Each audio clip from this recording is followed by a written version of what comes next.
Hey, what's up, friends? So, today I'm going to be talking to you a little bit about how to essentially unblock and unravel old belief patterns. And so, there's a couple different ways that you can do it. They both kind of dovetail with each other and counterbalance, support each other.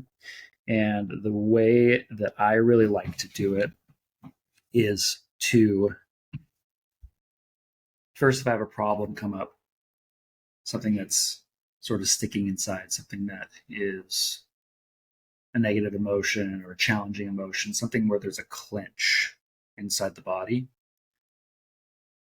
The more intellectual way to do it, which will help you get to the feeling, it is a feeling way also, but what you can do is you can say, okay, what's the problem? What's the feeling sensation around the problem? Okay, that's number one. So you define it. You know exactly what it is at that point. And then you can say, okay, number two, when did I decide to create this problem? When did I, in my past, take this problem and basically allow it to get stuck inside my system, right?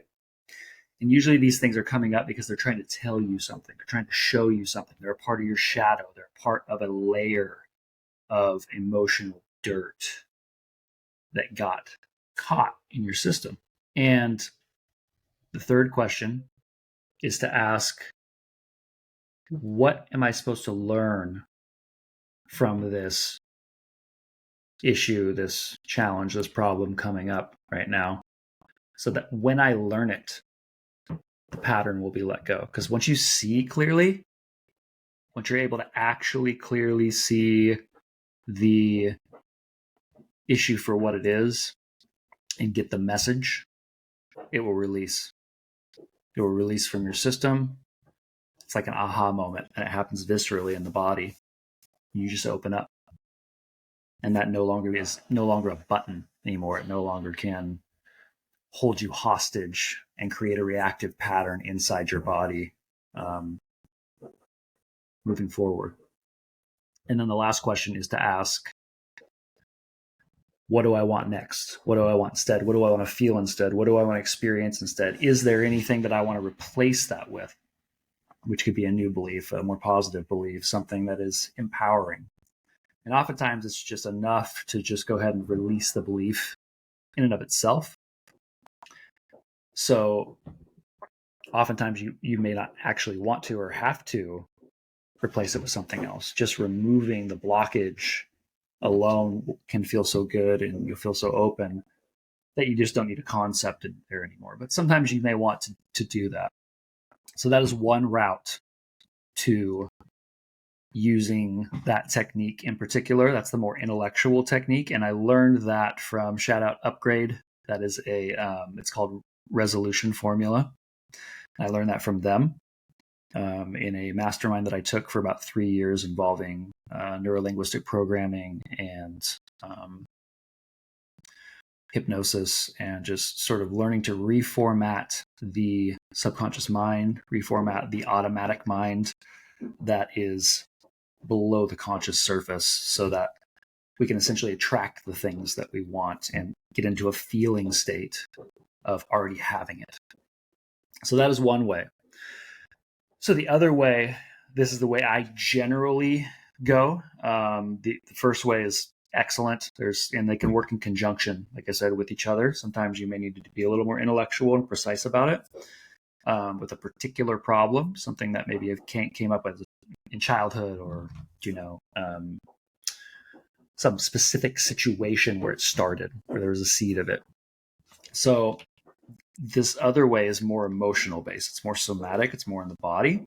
So what I am doing constantly throughout the day, and this is always my cue, anytime I feel any resistance inside, anytime my body starts to clench and like there's something challenging or negative, or I don't want to face it, I don't want to feel this way, right? If that comes up, when that comes up, I simply relax and release around it, meaning I allow the feeling.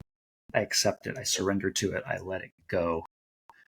Which those are just words, but in the actual lived experience of doing that, one can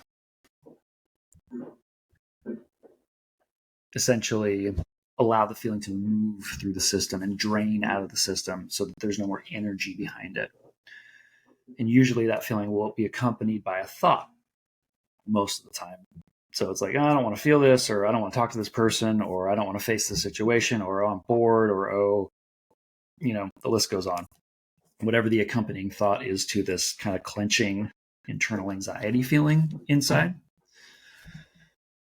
So when that happens, it's more of a state of like not pushing it away, not pulling it towards you, not succumbing to it and being like, oh, why is this happening? Or I don't want to feel this, or oh, I'm going to go distract myself, blah, blah, blah, blah, blah. Right. And as you do this more, you get better at it. It's more like just holding it gently.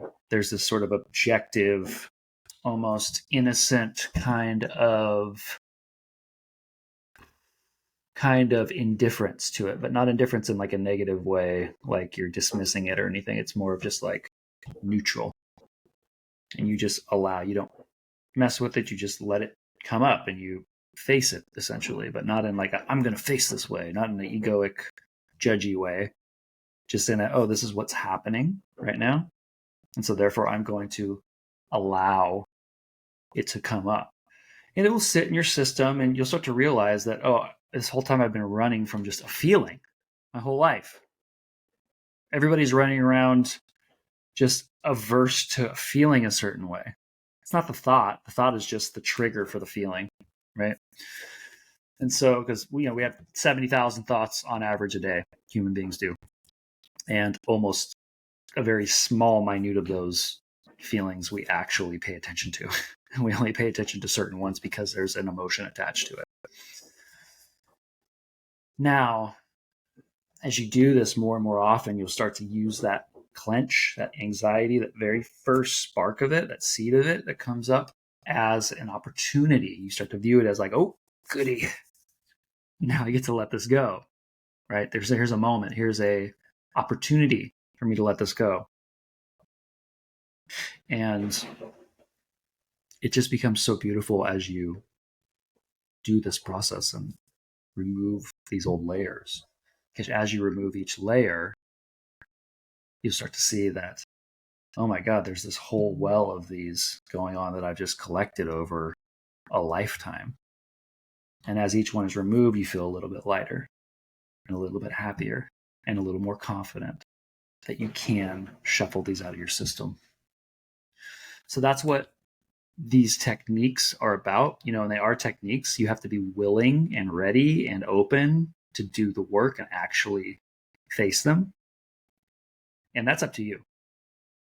That's, some of my favorite teachers, they always say, that's the prerequisite. You actually have to want to do it. You have to be in a place where you're willing and ready. There's a certain level of openness and readiness that has to be in place before any of these techniques will work.